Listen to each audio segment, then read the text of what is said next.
The Browns, they're putrid. They're the worst team in the NFL. The 2024 season is over.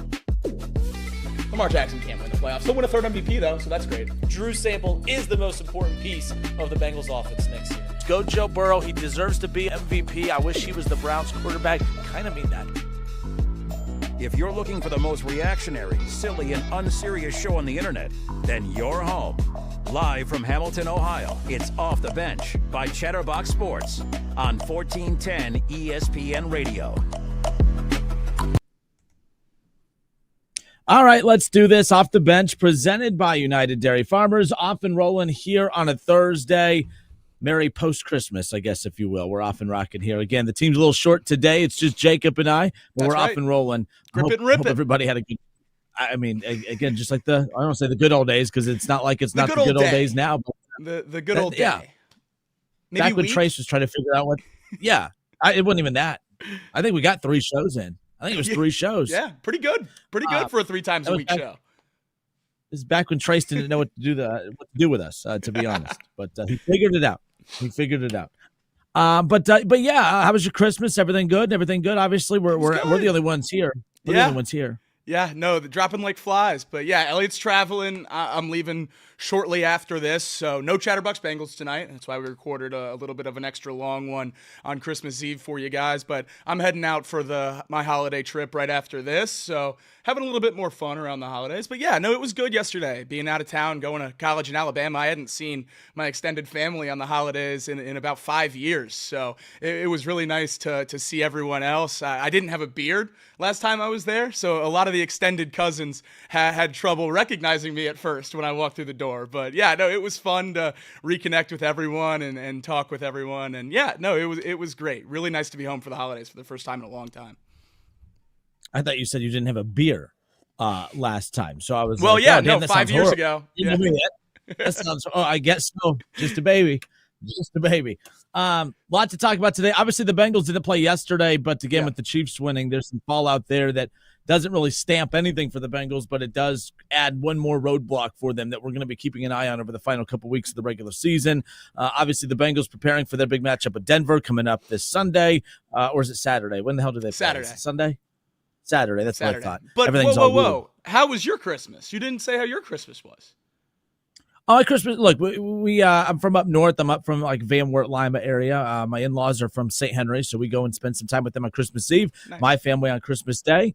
I got to see a couple of my best friends last night before we head back, and got to get up early. I'm on barely any sleep right now, but that's okay. But there you go. That's okay. Look, Christmas is. I'm 35. Christmas is boring when you're 35. But I'm not saying it was a bad Christmas. But like, this is how boring I am.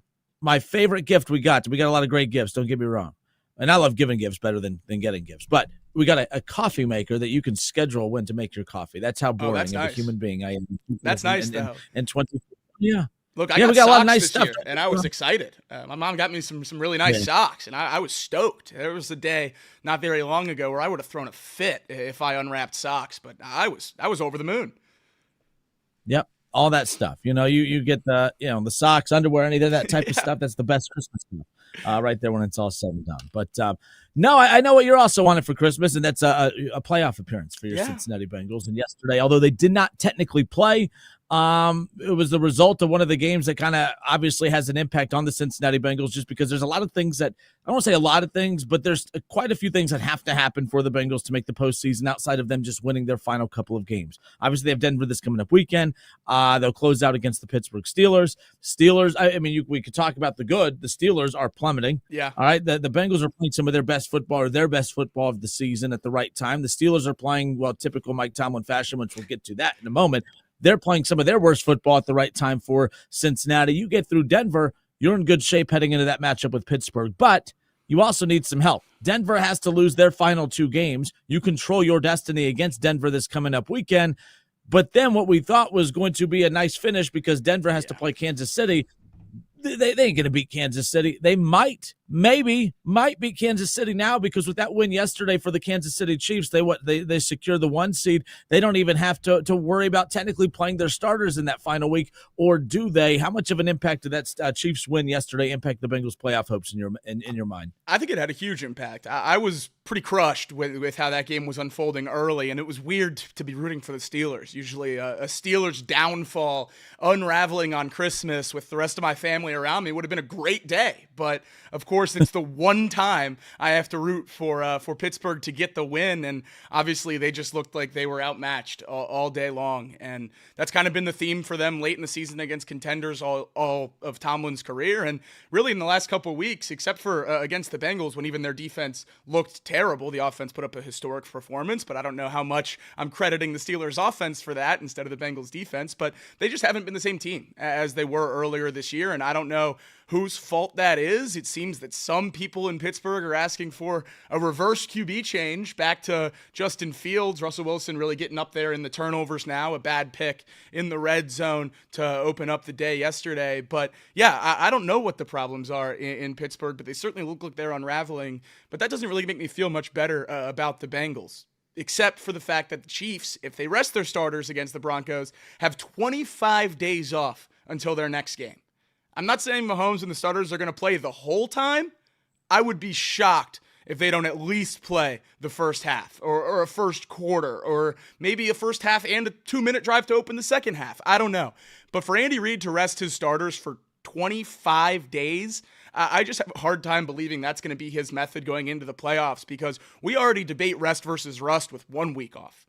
What does that mean with over 3 weeks off? So I'm still holding out some kind of hope that the Chiefs are going to play their starters, at least try to get out to a lead or play as hard as they can to start the game, and maybe that lead will be insurmountable for the Broncos, and the Bengals will get lucky by the time the Chiefs' backups come in, or maybe the Chiefs want to win and end the season with 1 loss. Maybe that means something to them. They certainly wouldn't be resting starters if they hadn't picked up that loss, because they'd be playing to go undefeated. So I'm not entirely sure what this next game will hold, but the Bengals have to beat the Broncos for any of it to matter, and that's what I'm locked in on right now. All the playoff models don't account for resting starters, and the Bengals winning out would have them at about a 23-24%. The one model that does account for resting starters, DVOA, has the Bengals at about a 1% chance. So they don't think the Chiefs are going to be playing their starters next week, and they give the Broncos about a 100% chance of beating the Chiefs with the backups in. So depending on where you look,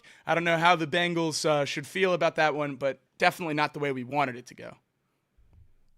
Yeah, and that's such a weird factor to weigh in all of this. When you look at the fact that the Chiefs, you would think a team that's been banged up all year, but when we talk about how banged up they are, the guys that are banged up are out for the season. So resting guys technically doesn't do anything for them, because I heard that earlier this morning that, the Chiefs, who have been banged up all year, despite playing very well and having the record that they do, 15-1. My goodness, what the hell? 15-1.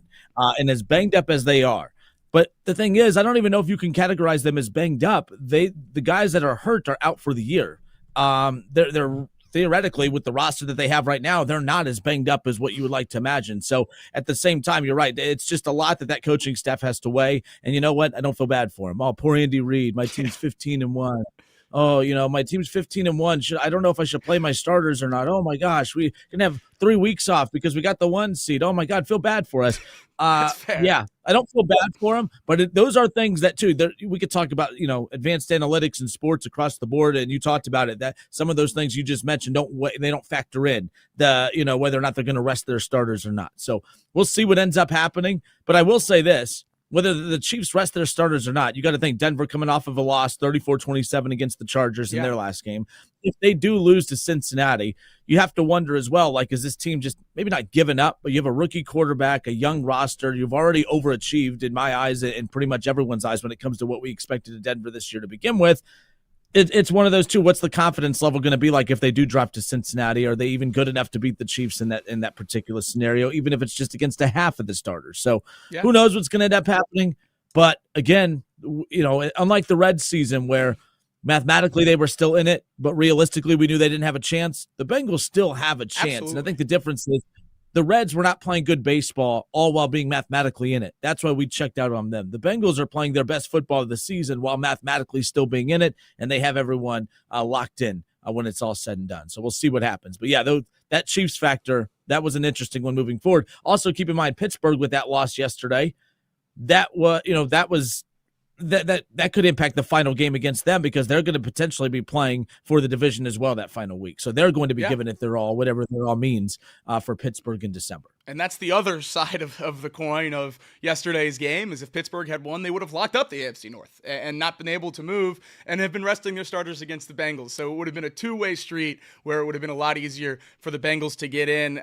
I'm optimistic about the Broncos game. Every time I look into the Broncos, I know that in the NFL you are what your record says you are, at least to a degree, and the Broncos are a playoff team and they have 9 wins and all that good stuff, but I just don't see it when I watch them. It just doesn't move me to a degree where I don't think Joe Burrow and the Bengals can get the win. I assume it's going to be a rock fight. It's not going to be fun. And if we get them to play our game and it's a shootout and it's 40-40 and we're relying on something at the end of the game, I actually like the Bengals' chances, even though those games haven't gone our way. When the Broncos have struggled this year, it's been because you've put more pressure on Bo Nix. I think if the Bengals are going to win this game, they're going to make the Broncos rely on Bo Nix's arm, and maybe this newfound stud we have in the secondary, Geno Stone, can make a couple plays and get the ball back. But yeah, we obviously need a lot of other things to go our way. Colts, Dolphins loss, Broncos lose to the Chiefs the next week, but you got to win your games first. And if we win this one, that means we have a game against Pittsburgh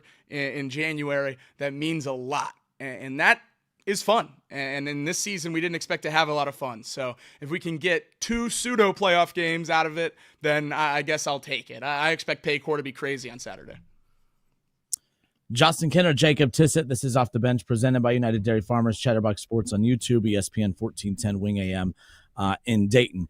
I want to continue talking about this. I started thinking about this Mike Tomlin thing. Mike Tomlin, just with the Pittsburgh losing their 3rd straight, another December where they collapse. And it's kind of an interesting ball to juggle here because it's one of those things where we expected the Steelers to look significantly worse in the back half than the front half when we talked about that gauntlet of a schedule. But let's be real. Some of the, with the way that the Steelers elevated their game to, at some point it changed how we viewed the back half of the schedule because it wasn't like it was an inferior back half at that point like Pittsburgh. And maybe I overreacted greatly. And I think I did with Pittsburgh because I thought that defense was top 5. I thought that Russell Wilson. Yeah, and it's bad. I mean, the AFC North, it's a soft-ass division considering what it's known for. Absolutely. Bengals defense is horrible. Ravens defense is horrible. The Browns defense has a lot of guys that helped propel them to the top defense of the league last year. They're horrible. They can't stop anybody. Yeah. And then, of course, not as bad as the others. And then Pittsburgh, I think, is very similar to Cleveland. We feel like it's a good defense because there's a lot of names that are on a defense that traditionally has been ranked pretty high in recent years. They're not good either. The AFC North is not a good defensive division this year, and that is something I did not have on my wacky 2024 NFL season bingo card when it's all said and done. Not at all. Pittsburgh Steelers defense, very overrated in my opinion, and I'm not sure what's going on there. I agree. I mean, they allowed 38 points in the win against the Bengals, and we know, obviously, they scored 40 for the first time in however long because this Bengals defense is historically bad, but that kind of started a bad stretch for this Steelers defense. Everyone thought that it was just a blip on the radar after holding the Browns to 14 points, but I don't know how hard that is to do. No offense, Kinner. And then after that, 27 to the Eagles, 34 to the Ravens, 29 to the Chiefs yesterday. These are high-scoring games. I mean, I know the Eagles' offense is a little bit better, but we're expecting this Steelers defense. The reason why we were so high on the Steelers is because we thought 13, 17, 20 points could win them a lot of games because their defense was going to hold teams down. We never thought the Steelers were going to be this 30-point-a-game team. That's not why we had confidence in them. That's not why anyone had confidence in them. Russell Wilson was doing just enough to keep them in games when their defense was playing great and to push them over the edge at the end. And that's what was happening earlier in the season. But when they're allowing 27, 34, 29 to playoff teams, you're not going to win those games with this Steelers offense. And my concerns about the Steelers defense goes way deeper than just the points allowed and the numbers. Did you see the post-game comments yesterday, Justin? It was crazy. Cam Hayward up there saying 10 guys do their job, one guy can't. And I've never heard a player bluntly say that there's one problem on the defense after a game. One problem. He wasn't the only player that said 10 guys did their job and one guy doesn't. TJ Watt said, I love the process of the game, and not when everyone's not committed, we're not going to have success on defense. Who are they talking about? I saw a lot of people suggesting that maybe it was Minkah Fitzpatrick, which would be a crazy wrench into that defense considering he's a captain and one of the leaders of that team and has been for a long time. But with the talent they have on that side of the ball, locker room dysfunction is really the only thing I think that can knock that defense down a couple rungs. And I think that's what's been happening over the last month or so. And we just might not know it. And I think this circles back to the conversation we started with about Mike Tomlin. He gets so much credit for being these leaders of men. How many characters has he changed for the better? He just kicks these guys out when they're head cases. Whenever anything goes wrong, he sends them away. And he gets a lot of credit for handling them earlier in their career, but I don't think Antonio Brown was the same mental player when he was going for, 1,500, 1,700 yards in Pittsburgh versus when he ran off the field in Tampa Bay. A lot of stuff happened in between those points. Mike Tomlin wasn't just, being a wizard in the locker room with a crazy Le'Veon Bell, who's a professional boxer now, and Mr. CT ESPN, Antonio Brown. A lot of stuff happened from when Mike Tomlin was coaching those guys to where they got now, and he gets a lot of credit for that. I wonder what's going to happen with George Pickens. He's had these problems since he came into the league and hasn't improved at all mentally or as a player in terms of restraining himself. He's had the same issues this year as he's had forever. I don't know why that doesn't get talked about with Mike Tomlin every now and then. And now this locker room dysfunction on defense, you have Cam Hayward, TJ Watt, two of the best guys, two of the best leaders in the entire league talking out about dysfunction on your team, and we haven't heard anything about it since. We don't know anything in the locker room, and I guess that could be a good thing that you're keeping it in-house, but it seems like if it's bubbling over to the point where your captains have to talk about it in post-game interviews, then you're not doing your job as a head coach. And for a guy that rides on winning records and being a leader in the locker room, I mean, he got a winning record this year, but if they lose to the Bengals, they're ending this season on a 4-game losing streak. And if they bounce in the first round like a lot of people expect them to, the conversation's not going to change around Mike Tomlin, and it might get louder. Yeah, this is going to sound very Kirk Herbstreit-esque. Okay, this is going to be our tease into the next segment. This is going to sound very Kirk Herbstreit-esque. What NFL fans need to do is what the College Football Playoff Committee needs to do, and that's not get caught up in all the wins. I know that sounds crazy, but we'll discuss that when we come back. I also have I think we didn't plan this, but as we're talking, I looked this up while you were talking. Zach Taylor or Mike Tomlin, who would you rather have be your coach late in the season? It's actually quite an interesting talking point because the two coaches who you would not put in the same category, one is significantly better at the time that matters most. And no, it's not just because of Joe Burrow. We'll explain when we come back. More Off the Bench. Justin Kinner, Jacob Tissett next.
All right, Off the Bench, presented by United Dairy Farmers, Chatterbox Sports on YouTube, ESPN 1410, Wing AM in Dayton.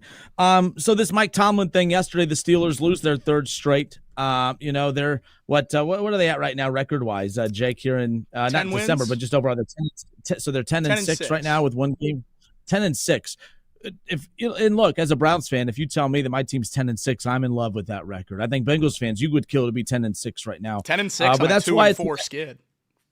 Yes, and this is why I always say in sports, like people say, hey, it does, it's an ugly win, but who cares? I think this is what a lot of your takes were throughout the year. Bengals fans were, hey, a win's a win, but we don't feel good about it. Yeah. Well, who cares? That's why I hate when in college football, the big debate is it's not the NFL where all that matters is wins. Here, you have to have style points. I disagree. I think style points matter in every sport, no matter what it is, because I think fans aren't stupid. We are not dumb. We watch the Steelers and we see a team that's 10-6, and rather than sit there like the media does and say, "Oh my God, Mike Tomlin has the Steelers at 10-6," I see a team that is 0-3 and 1-3 in the month of December right now, at the time that they should be playing their best football, a chance to win a division title. They're letting it slip right through their fingers, and they may get lucky and draw the Texans in the first round, and that would be a mid-off. I mean, that's one of those, something's got to give. One of those teams is going to win, and they're not going to get credit for it because those two franchises are just plummeting right now. But I look at Mike Tomlin's record overall, and people get so enamored by the fact that, man, he's never had a losing season. How much of that, and this sounds wild because it's a roller coaster with Mike Tomlin. I've been said throughout the year that, hey, I'm starting to like Mike Tomlin. I hate that he's the Steelers coach. But overall, when you let the full season play out, I think it's nearing fraud status to a certain degree, because how much of that, however many consecutive seasons of a winning record for Mike Tomlin, his entire run in Pittsburgh, has been him versus roster construction. And what I mean by that is I think a lot, and I've said this before, I know we had Trey Wingo on the show over the offseason, and he said there's no coaches that are doing what Mike Tomlin is doing. But there's also no franchises that are doing what the Steelers do, where they never rebuild and they never strive to get the roster to the point to where it's in contention to win the Super Bowl. And what I mean by that is the Steelers are content with having a 500 roster every year. And that's what they've done. They just continue to invest in the defense, which may sound like a Steeler way. But what they have done is hey, we're going to be just good enough to where we're never going to be a below 500 team. We're always going to be that 9 to 10 win team, and we're always going to flirt with the playoffs. And when we miss the playoffs, it'll be by a game, and it'll look like, by golly, we gave it our hardest try. But I think that's more about the decision of the franchise to just never hit the implode button. I don't think that, look at Zach Taylor, for instance. You look at his record in Cincinnati. And we still debate whether he's a good coach or not. But the bottom line is Zach Taylor wins because he has good players. And when he didn't have good players, they didn't win football games in his first couple years with the Cincinnati Bengals. It's kind of wild how that works. And it's the same thing with Mike Tomlin. If all of a sudden the Steelers decided to rebuild, it's not as if he's going to continue winning with a bunch of nobodies because they're rebuilding, right? It's the purpose of a rebuild. Yeah. The Steelers have never had to rebuild during the Mike Tomlin era. That's why he's continued to win. I think when you talk about Mike Tomlin, is he more underrated or overrated? Some people say he's still underrated after all these years, even with the Super Bowl win, because he's never won Coach of the Year. Well, I don't think he's ever won Coach of the Year because I think to win Coach of the Year, you need to coach for the full year. This is the guy that consistently jumps out to a hot start and consistently fails as we get closer to the playoffs. A couple years ago, they were 11-1 or 11-0, 11-1 or 12-0, whatever it was. And that was the year that they gave the Browns a playoff win. It was their first playoff win since returning to Cleveland. How about that? Thank you, Pittsburgh. Thank you, Mike Tomlin, for that, by the way. They plummeted down the stretch. This is what they do. And people want to look at the back half of the schedule for Mike Tomlin and the Steelers and say it's a gauntlet. And we all did the same thing. And it is a gauntlet. And I wouldn't want my team to have to play that schedule. I know you wouldn't want your team to play that schedule. It was a gauntlet. But I'm not going to let Mike Tomlin off the hook. This is what he does. He loses at the most important time of the season. Since 2019, if you look at this right now, the Pittsburgh Steelers are 11-13 in the month of December. They play their worst football at the time that matters most. But again, people get enamored by the fact that, man, they're a 9-10 win team. They finish above 500. That's super. That's fantastic. But you're not accomplishing what Pittsburgh Steelers football is about. It's supposed to be about Super Bowls and division championships. They just don't do that. Mike Tomlin, for 10 years, a decade of mediocrity, that's what it has been. It, to me, is more overrated than any coach that we ever talk about in the NFL. Longevity is impressive, yes. Accomplishments are impressive, yes. But what are those accomplishments? Just never having a below 500 record? Where's the division titles? Where's the playoff wins? Where's the Super Bowl appearances / even wins at that point? They're not getting any of those things. And here's the flip I'm going to put on this. And Jacob and I talked about this during the break. If I was to say, your team right now has a head coaching vacancy and Zach Taylor and Mike Tomlin are both available, who would you pick? Let me ask you guys this. What you guys hate about Zach Taylor is the fact that the team always jumps out to a slow start. Zach Taylor never has his team ready to start the season. Mike Tomlin always has his team ready to start the season. Which would you rather have? I would much rather have the coach that has your team prepared to play at the most important time of the season rather than get out to a hot start and fumble the rest of the season away. Like I said, Mike Tomlin, in the month of December since 2019, when Zach Taylor took over the Cincinnati Bengals, 11-13. The Steelers have had very good teams since 2019. They've had one of the best defenses in the NFL since 2019. 11-13 in the time of the season that matters most. Zach Taylor, he has only had, since 2019, he's only had one losing month in December since 2019. Outside of that, he is 16-10. Zach Taylor is 16-10 in the month of December, and to me, that is beyond impressive because I hate the fact that Zach Taylor doesn't have your team ready to play to start the year, Jake, but my gosh, he gets them to rally, he gets them to buy in, he gets them playing football, their best football at the most important time. This may sound like the hottest take of all time, but give me the coach that has his team ready to play at the highest level at the most important time of the season than the coach that continuously drops the ball at the most important time of the year.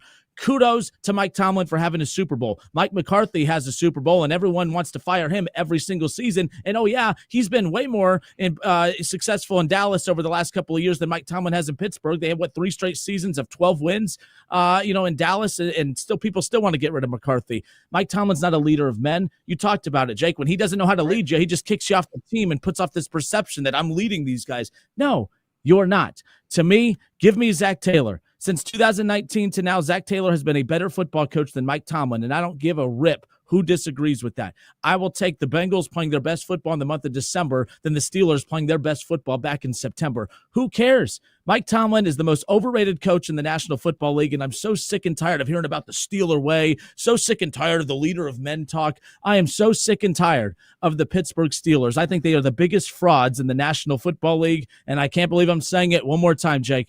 Give me Zach Taylor over Mike Tomlin. Zach Taylor has his teams ready to play at the most important time of the year, and Mike Tomlin, well, he continues just to brag about his winning record throughout his time in Pittsburgh. Look, I'm with you. You're absolutely right. We're starting off the post-Christmas season hot with a really good Kinner take.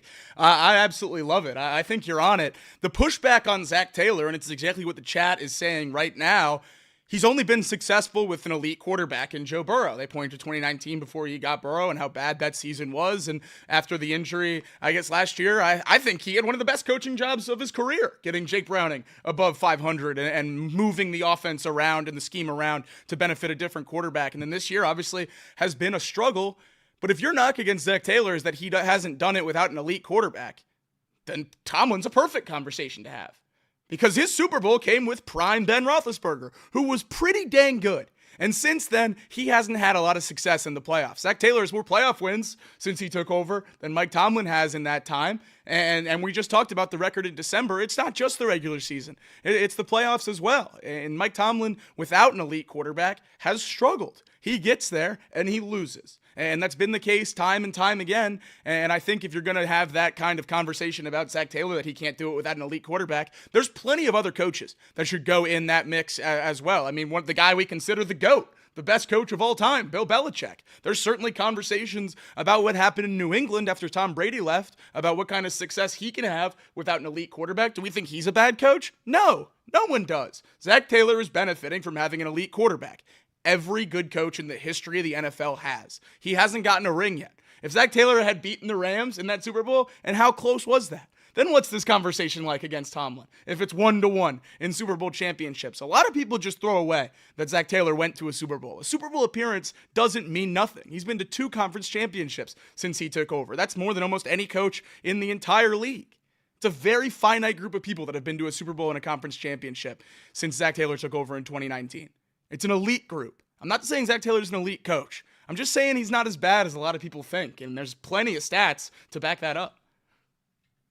Yeah, and keep in mind, this isn't a segment where we're saying the Bengals, there's no way you should ever move on from Zach Taylor. I do believe a coach's voice runs its course after a certain time. I've talked to many NFL players that are like, Bill Belichick, it was time to move on from New England. Right? Like his message has run stale. His presence had run stale, and watch, he's going to go to North Carolina and his presence is going to just bring a resurgence to a program that desperately needed some kind of identity. And I think that's the case. Mike Tomlin could technically leave Pittsburgh, go to Washington or go somewhere else. And Washington was the rumor last year, but he can go to Washington or any team. And all of a sudden that team's going to feel significantly more locked in because you have Mike Tomlin leading the way. I just think at a certain point, his message is running stale. This team is not just losing, they're collapsing. What is the leader of men thing always makes me laugh. That is such a stupid thing to say. To me, let's not act like Zach Taylor hasn't had to juggle a lot of drama. Zach Taylor, Joe Burrow had come out to the media just last week and advocated for Zach Taylor to be his head coach. Now, again, what's he going to say? No, get his ass out of here. I get that.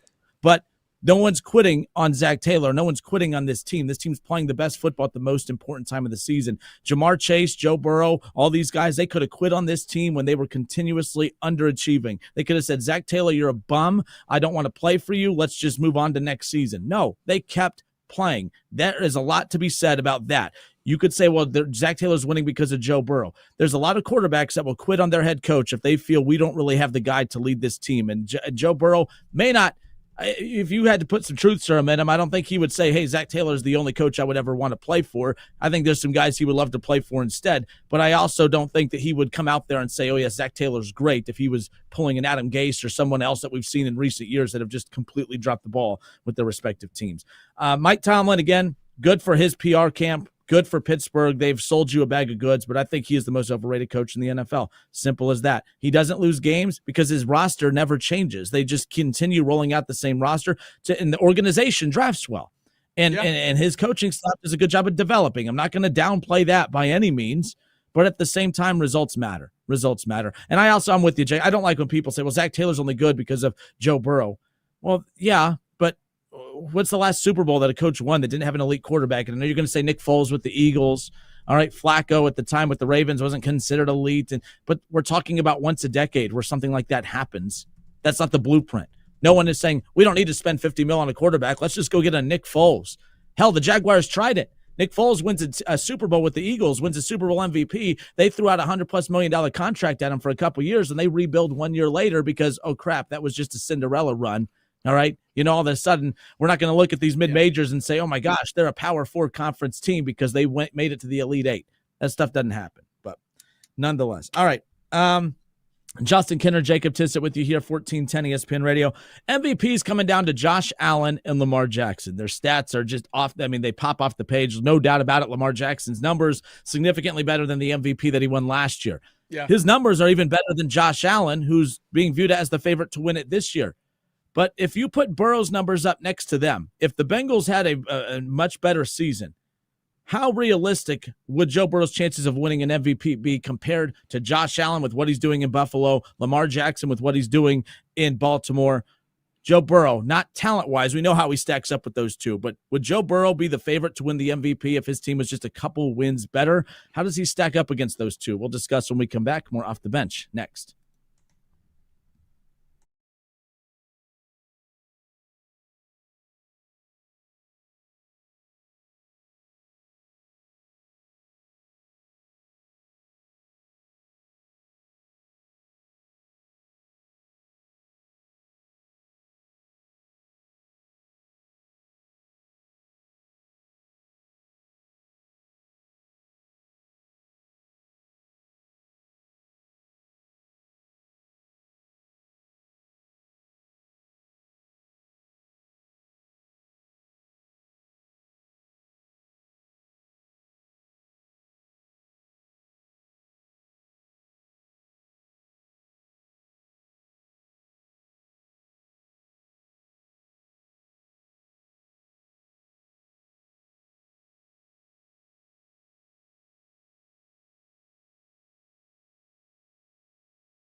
All right, and we are back. Justin Kinner, Jacob Tissett with you here. This is Off the Bench presented by United Dairy Farmers. Right now, all the talk is, especially after yesterday's performance, Lamar Jackson, just another great performance. The guy just doesn't miss right now. And then I feel like I watch Lamar, and I'm like, oh, yeah, he's the MVP. And then I'll watch Josh Allen. I'm like, all right, never mind. It's Josh Allen. He's the MVP. And then I watch Saquon Barkley, and I watch a guy that plays on a very winning dysfunctional team. The Eagles might be the most successful dysfunctional team in football. There's going to be a lot that comes out about this season in Philadelphia, Yeah. I think, postseason, especially if it doesn't end well. I'm rooting for a first or second round, like, blow-up loss, because I think we'll see a lot come out. They are not doing well in Philadelphia, but they keep winning, so it hides a lot of it. It does. You have Sirianni who's trying to fight fans. Yeah. You have players sleeping with their teammates' wives, apparently, or girlfriends or whatever. There's just drama galore. But the one constant with Philadelphia has been Saquon Barkley, who's rushed for, again, 1,800 yards with a week to go, averaging close to 6 yards a carry. He's at 13 touchdowns on the ground. He's a threat in the pass game. Guy does everything. Those are your three favorites to come away with the MVP this season. I don't think it's going to be Saquon just because I think now Lamar and Josh Allen have separated. This is like a Sammy Sosa, Mark McGuire battle between these two. Maybe not that legendary, but it's to where they've separated themselves from literally everybody else at this point. I'm having fun watching it, but I tell you what, the reason, and not because I'm a Bengals hater, I don't get all enamored by the numbers of Joe Burrow because of the win record and blah, blah, blah. But with the way that they've won the last couple of games, with the fact that his numbers are historic at this point, when you look at what Jamar Chase is doing, when you look at what this offense is doing, and they're overcoming a lot of the deficiencies defensively, there is something to be made about that. I don't put Joe Burrow in the MVP conversation, but I understand Dan Orlovsky and others who want to put him in that conversation, because at the end of the day, if they do make the postseason, I might have to revisit my thinking on that. No one's putting Burrow in that conversation now, but if they take care of business against Denver, what's the likelihood that Joe Burrow jumps Saquon Barkley as the third MVP candidate in this entire conversation, Jake? Do you think if they beat Denver and he has a big game, which we can expect, do you think all of a sudden he jumps Saquon Barkley and joins Lamar Jackson and Josh Allen in this MVP conversation? The odds right now have such a drastic fall off from the top two to Saquon Barkley, and then even a bigger fall off from Saquon Barkley to the fourth. Josh Allen's minus 240, Lamar Jackson plus 180, then Saquon Barkley at plus 1,400. Now, I do think that Joe Burrow could potentially get up there, maybe not ahead of Saquon, but I think he could certainly jump Jared Goff and be that fourth and kind of close the gap between the rest of the pack and Saquon Barkley. The odds have moved drastically in between the Bengals' last win and today. He was plus 25,000 after the game or during the game. Craig Sandlin told me on the post-game show. Now, just 8,000. So massive movement going into the next couple of weeks, and I think it's because they kind of ruled the Bengals dead. And as the playoff door kind of cracked open, or at least was unlocked, and gave the Bengals an ability to try to get in, I think they're saying, well, the only thing we're holding against Joe Burrow's historic season is the record, is not making the playoffs. If he ends with an above 500 record and in the playoffs, how do you not give it to the guy that leads the league in yards and touchdowns? I think it's certainly a possibility, but I think it's a two-horse race in all reality, because I think even if the Bengals do win out, go 9-8 and miss the playoffs, then you're still not having a quarterback that's not in the playoffs win it, and the odds are saying that Joe Burrow is running away with comeback player of the year. So I think that's going to be his, here you go, from the NFL awards. You had a great season. We'll put it in the record books, tucked in the back behind the most meaningless award in the sport. But yeah, I think he would be the MVP if the Bengals had a better record. I think Jamar Chase would be the offensive player of the year if the Bengals had a better record. And I think Trey Hendrickson would be the defensive player of the year if the Bengals had a better record. Now, those other two kind of still have a shot, still a very real shot. Trey Hendrickson has fallen over the last couple of weeks on Defensive Player of the Year, but still in the top 5, depending on where you look, reasonably within the mix. And then Offensive Player of the Year, Jamar Chase squarely in second behind Saquon Barkley. And I think that's going to be a race. If Saquon hits 2K, then he'll win it. If Jamar Chase hits the Triple Crown, he'll win it. If both happen, I think they'll give it to Saquon Barkley, again, because of the record. So this debate, the Patrick Mahomes, Josh Allen, Lamar Jackson, and Joe Burrow, those four right there. Yeah. I mean, those are the faces of the NFL right now for this generation. I mean, it's stupid just how good these guys are. I mean, Jalen Hurts is good. Jared Goff's putting up very good numbers. Sam Darnold's, adorable what he's doing over in Minnesota. But like, there's a force field around those four right now. Yeah. It's going to take a lot. And what's wild is Josh Allen, and this is not a shot at Burrow or Allen, so just relax, guys. But like, technically, Josh Allen hasn't accomplished anything. Joe Burrow at least has got to a Super Bowl, but individually hasn't accomplished anything. We know that the numbers are great there, but Josh Allen's about to most likely win an MVP. I think Joe Burrow will win one when it's all said and done. He has the Super Bowl appearance there. Lamar, the multiple MVPs. Patrick Mahomes, I think, D, all the above. I think he kind of does it all. It is wild seeing this generation of quarterbacks just dominate the NFL the way they have. But, let me ask you, if the Bengals were better, if they had a couple more wins right now, all right, what are they at right now? 7-8? Are they 7-8? Have a chance to get to 500? So they're 7-8. Let's just say that they were, had a couple more wins than where they're at right now. Where is Joe? Is he the favorite to win MVP? Would you put him above those other two if the Bengals had a few more wins and were above 500 at this point? I think if the Bengals were 8-7, he'd be comfortably in the mix. I think if the Bengals are any higher than that, then he'd be the favorite, and I think he'd be about as big of a favorite as Josh Allen is. I think he'd be in the minus 250 range with Josh Allen and Lamar at about plus 180 or so, wherever Lamar is right now. I think if the Bengals were comfortably locked into the playoffs, even though they weren't fighting for the division, the numbers speak for themselves. 4,200 passing yards, 39 touchdowns, just 8 interceptions. That's pretty unbelievable. I know what Lamar Jackson and Josh Allen's doing is crazy as well, but I think if the Bengals' record was better, it would come down to the stats. And when you go comparison for comparison, Lamar Jackson did just tie Joe Burrow in touchdowns yesterday, obviously having played one extra game now, but I'm really, really excited for the rest of this season, because if the Bengals can get in, I think it's a really fun conversation to have, one that we've been forcing for a while as Bengals fans, seeing what he's doing, maybe at a closer range than a lot of other people. When the Bengals are this bad, I'm sure a lot of people just throw him on the back burner like they did for the early 2000s and the 90s and all that stuff. No one cared about the Bengals until a couple years ago, and I think when the season started going poorly, people kind of turned off on the Bengals again, and a lot of people nationally are probably missing what Joe Burrow's doing. And that's why we see the Chris Cantys and the Shannon Sharps that go on shows the next day and say, well, the quarterback turned the ball over a couple times and the team lost by 1 score. It's clearly his fault, when if you watched any of the snaps of the game, that's not the case. So I think that's hurting Joe as well, more than just the record on paper, is people aren't watching the Bengals. This isn't a household name. People still watch the Cowboys when they're bad and Cooper Rush is playing. They still get the eyes on him. I just don't think Joe Burrow's season has been seen quite as much as it would have if the Bengals had a couple more wins, and that would have vaulted him to the lead. I think if the Bengals had a couple more wins, Jamar Chase would be close to 1,000 favorite to win Offensive Player of the Year.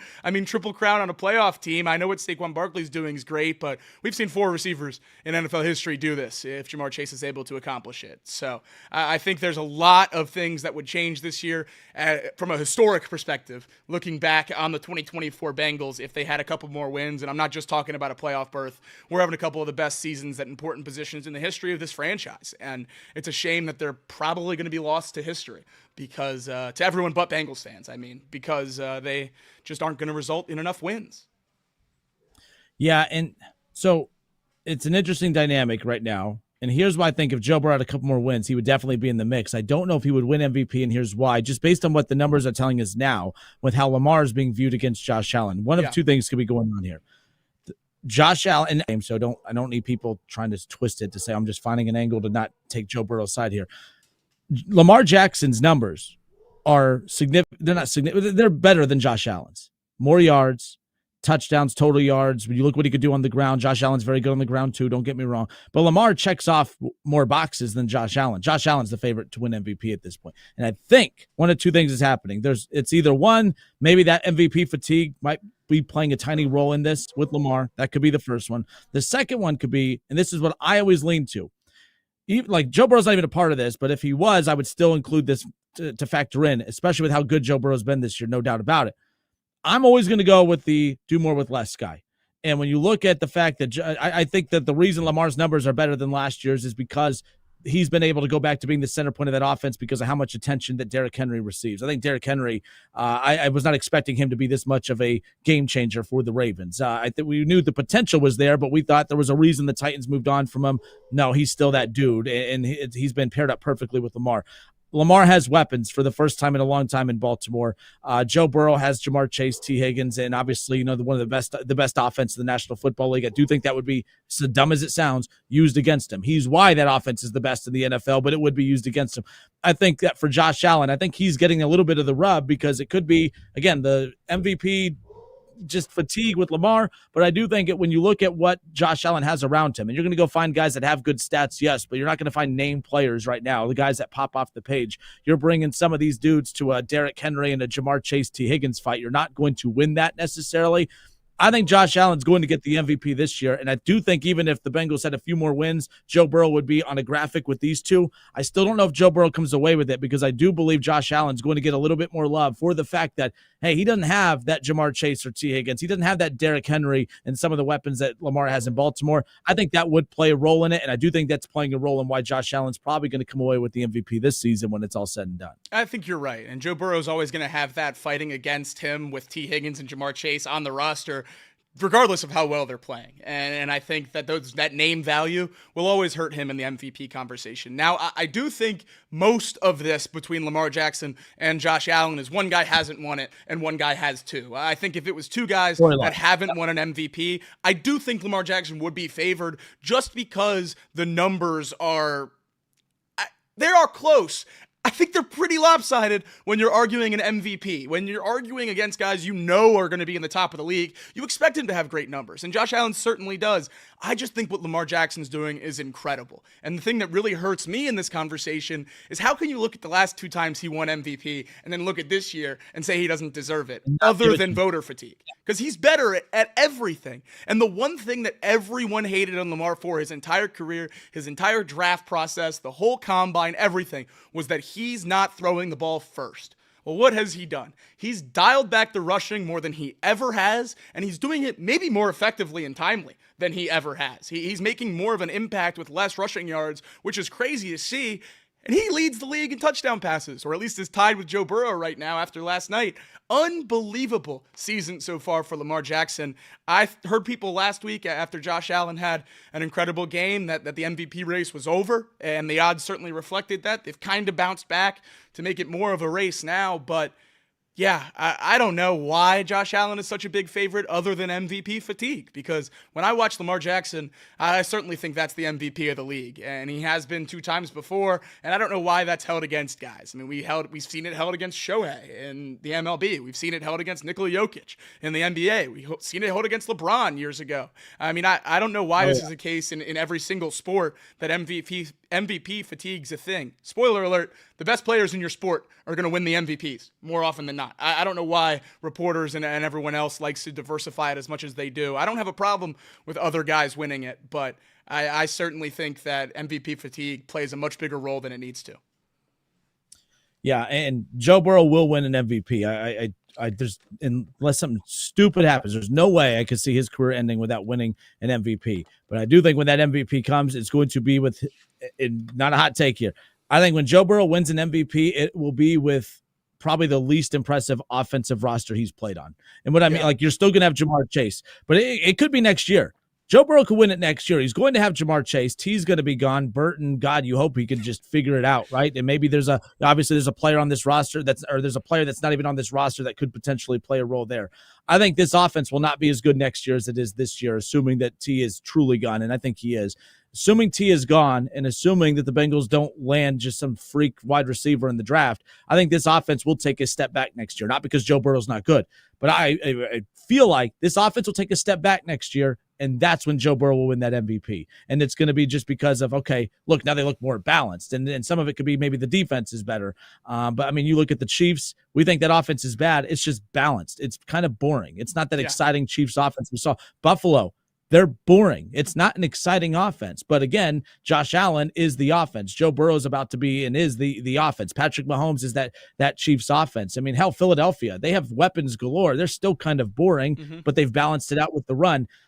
Look, the run game, we could talk about T. Higgins and others. I still think the run game has to be more of an important factor for the Bengals and how they approach that next year.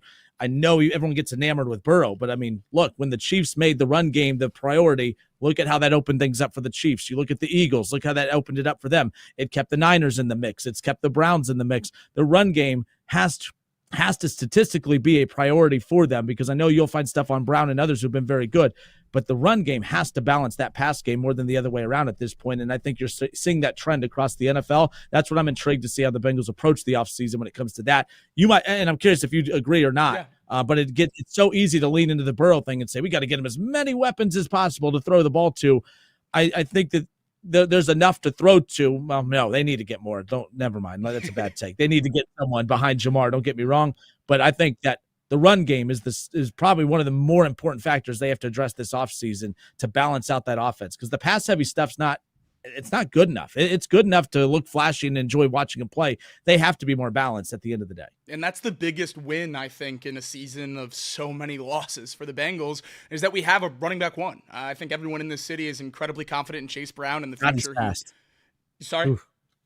He's fast. I mean, he hits that hole hard. Like, it's insane. No, breakaway speed for sure, and he's proving now that he can be an every down back. They told him in the offseason that he has to improve his catching and pass blocking in order to have a bigger role in this offense. He gets LASIK, and now he can catch, and we've seen him increase his pass blocking through the roof over the last 3 weeks. A PFF grade up around 85, the 3 best games of his entire career. That's a good pass blocking game for a guard. It's incredible for a guy of his size, proving that he can be an every down back. So good for the Bengals to have. I do think running back 2 is going to be a massive priority, unless you think Zach Moss can be that guy. That's kind of the mold I want. I want a short yardage, bang it between the tackles back so we can take some of those harder hits off Chase Brown, because we want him to be the finesse guy, show that speed off, be in the passing game. All that good stuff is where he really thrives. I think getting a power back to pair with him would be great, but I think the step in the run game is where I think is the biggest need for this Bengals offense as well in the offseason, and that's why I keep saying that interior offensive line is my number 1 need in the draft. I think getting more athletic at the guard position will allow the Bengals to take a massive step in the run game. And I've said for a while that if the Bengals are going to win a Super Bowl, or if Joe Burrow is going to win an MVP, because we just got done saying MVPs are so reliant on wins, then his numbers are never going to be this good. Why are his numbers this high? It's because they're behind in almost every game. They have to score every drive, and they know really the only way they can do it is by throwing the ball. He's throwing the ball an insane amount. It's resulting in crazy numbers. I'm not taking anything away from what Joe Burrow's doing this season, and I'm definitely not saying it's costing the Bengals wins. I just think a balanced offense is how you win a Super Bowl, and you don't get these numbers with a balanced offense. So I think when he's going to be in those talks, when the Bengals are having more fun, or Bengals fans are having more fun in the season, it's not going to be because Joe Burrow's throwing for 5,000 yards and 50 touchdowns. I know Mahomes won a Super Bowl doing it, but not everyone can do that. And I think this Bengals offense, when it takes a step back statistically, is going to be when they can win a lot more games. So I 100% agree with you on that. Justin Kinner, Jacob Tissett off the bench, presented by United Dairy Farmers. LeBron James had an interesting take regarding the NFL on Christmas Day. He says they need to stay away because Christmas Day belongs to them. It belongs to him and Steph, and it belongs to the NBA. Do you agree? How much of the NBA did you watch yesterday versus the NFL? We'll discuss when we come back. More off the bench next.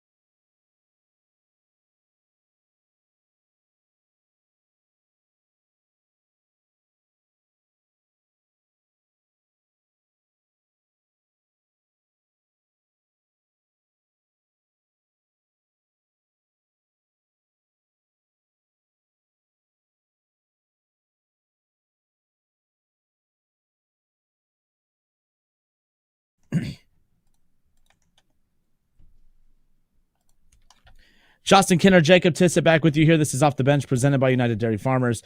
Wasn't sure what to expect with today's show, again, with some of the guys being out and being off a couple days, being off tomorrow, off a couple days next week for New Year's Eve and New Year's Day, and then back at it. But appreciate those who are hanging out with us today, because you could be returning Christmas gifts or enjoying your Christmas gifts, enjoying time with family. Yeah. But thank you guys for hanging out with us today. Even my Bengal hating ass, I appreciate that you there with me nonetheless. But hope everyone had a great holiday, and it was cool getting a chance to catch up with friends and family, and then seeing everyone out, social media, seeing everyone enjoy their friends and family this holiday season. And you're not done. You got more holiday stuff coming up, right? You got another one? That's right. We're doing a little college Thanksgiving. All my friends, we're meeting in New York at one of my buddies' houses. We're doing a little, get together. Haven't seen those guys in a long time. So, yeah, it'll be fun. I'm really excited.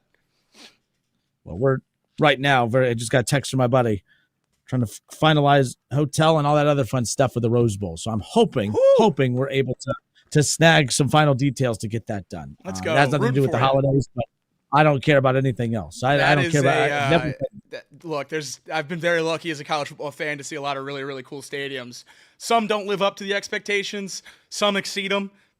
The Rose Bowl, if you like college football, if you don't like college football, get to the Rose Bowl at some point in your life for a 5 o'clock game or so when the sun will set over those mountains. It is absolutely beautiful. There's nowhere like it in the country. I really hope you get to go and see it. Yeah, and the fact that it's a traditional Rose Bowl matchup too, because It's a Big Ten matchup, but it's a traditional old school Big Ten versus Pac-12 matchup at the Rose Bowl. Ohio State, Oregon. Unfortunately for Oregon, you didn't draw a bad seed. That's the seed you wanted. It's just not seeded correctly. Seed. Congratulations on a great season. Here's arguably, even though you beat them, still think the best team in college football.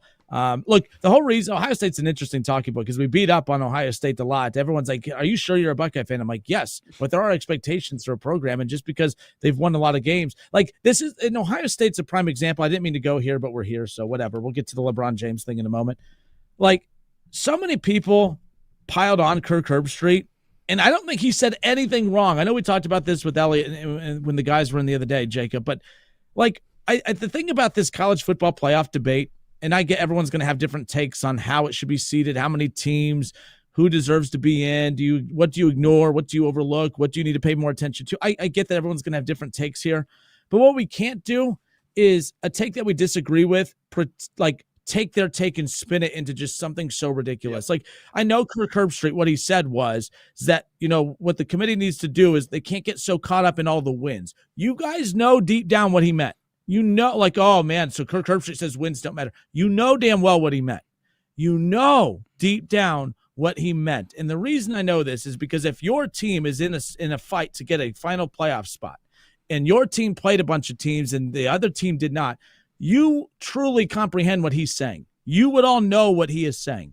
All right, Cincinnati fans, I get a little sensitive to this because that argument was used against them a few years ago, even though they did beat Notre Dame and they played somebodies, but they also played a bunch of nobodies when you look at their strength of schedule and yada, yada, all that. Kirk Herbstreit, when he said technically that wins, that they can't get caught up in all the wins, I think that the type of wins matter, and that's not a hot take. And you guys know that. You guys who hate Kirk Herbstreit, you just don't like him, so you're taking what he's saying and twisting it. I promise you, you understand what he said. You don't pretend that Kirk Herbstreit is just some insane dude that said wins don't matter. Wins matter. He's acknowledging that wins matter, but what you can't get so caught up in is the total amount of wins that have no substance to them. And we all know that that's how this works. We all know that this is a resume contest. We can't sit here and say, hey, don't get caught up in all the degrees. Oh, degrees don't matter. No, but the kind of degree you have matters. The kind of degree you have matters. I don't care if you have a bunch of different degrees from a bunch of small schools. If you have that 1 degree from Harvard, that's way more impressive than your 5 degrees from, shout out Wright State, and that's where I got my degree from. The bottom line is wins matter, yes, but the type of wins matter at the end of the day. That's what he meant. So when I look at Ohio State, people are saying, well, you won 10 games this year. What are you upset about? You won the games that you're supposed to. There's an expectation. I had a boss a while back that there's an employee that they got let go, and he looked at my boss and said, hey, I've been on time to work. I've never, there's other guys that are late. I'm on time to work every single day. And he goes, I'm not going to give you a raise or pat you on the back for doing something you're supposed to. I'm not going to pat Ohio State on the back for beating Minnesota. I'm not going to give them a that-a-boy for beating in Indiana. I'm not going to say, hey, good job for beating Kent State. I'm not going to give them any of that. That's what you're supposed to do. It's the games that matter. Not beating Michigan is unacceptable. Not beating Oregon is unacceptable. Not doing it over a long period of time. So them getting that win over Tennessee was a big win. But it doesn't mean the job is done. The heat's not going to cool down. This team still has to take care of business against Oregon. If you think that Ohio State, if they lose to Oregon in another close one, that the heat's going to die down, the heat's going to get louder. Because Tennessee, technically, that's a team you should beat. That's the equivalent to, well, you should be on time to work. You should beat Tennessee. Tennessee's a little bit more of a tougher opponent than Minnesota, no doubt about it. You should beat Tennessee, especially at home. So I'm really curious to see what's going to happen with the perception of Ohio State, because if they win, they're going to go through the roof with this win if they beat Oregon in the Rose Bowl. But if they lose, I'm kind of curious to see how this fire is put out because, man, there's been a lot of fires for Ohio State and Ryan Day, and I don't want them to lose, but I would be curious to see how they navigate through it, to be quite honest with you. It's a wild time to be an Ohio State fan, and Kirk Herbstreit, everyone piling on him.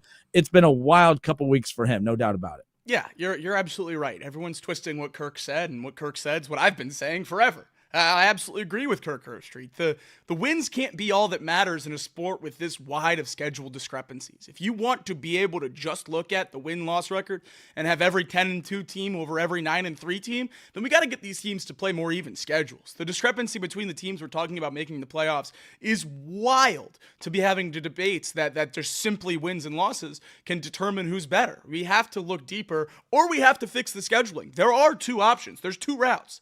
If we want wins and losses to be the only thing that matters, then we need to rearrange every conference and only have elite teams playing each other all season long. Because otherwise, as long as you have these crappy non-conference games, and with all due respect, teams like, Rutgers and Maryland in the Big Ten, and I know Vandy beat Alabama this year, but the other resident example in the SEC, as long as you have teams like that with bad schedules and that'll result in bad wins or even worse losses, you can't look at wins and losses straight up across the board. You have to look at who they've beat, who they've lost to, what that means. There's a lot of nuance to the college football discussion, and that's all Kirk Herbstreit's saying. He's saying use all the variables, and I think that's exactly how we should look at it. If we have a bunch of different variables on the table, why would we knock half of them off and just look at a few? We should use everything to our advantage to evaluate these teams. We have 12 spots in the playoffs. Let's get the 12 best teams in. We have a lot of metrics in 2024, 2025 to determine who's the best team. We should use them all. We should use every single one. Look at a comprehensive image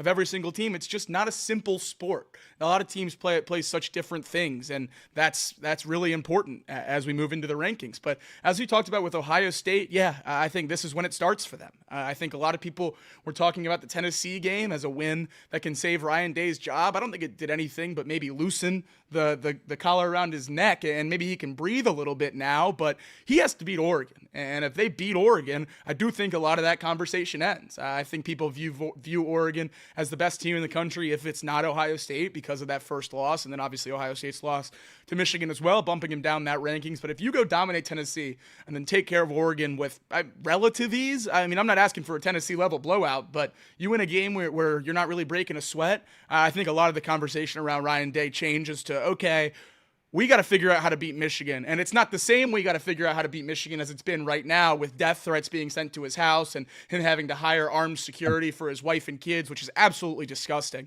But it's we have to beat Michigan in a throw your arm around his shoulder, we have a damn good coach, we got to figure out how to fix this speed bump in the road. Because if he beats Tennessee, if he beats Oregon, if he's sitting in a Final Four of the first 12-team playoff, you're going to see Ohio State fans rally around this team like we didn't really see until that ball was in the air against Tennessee.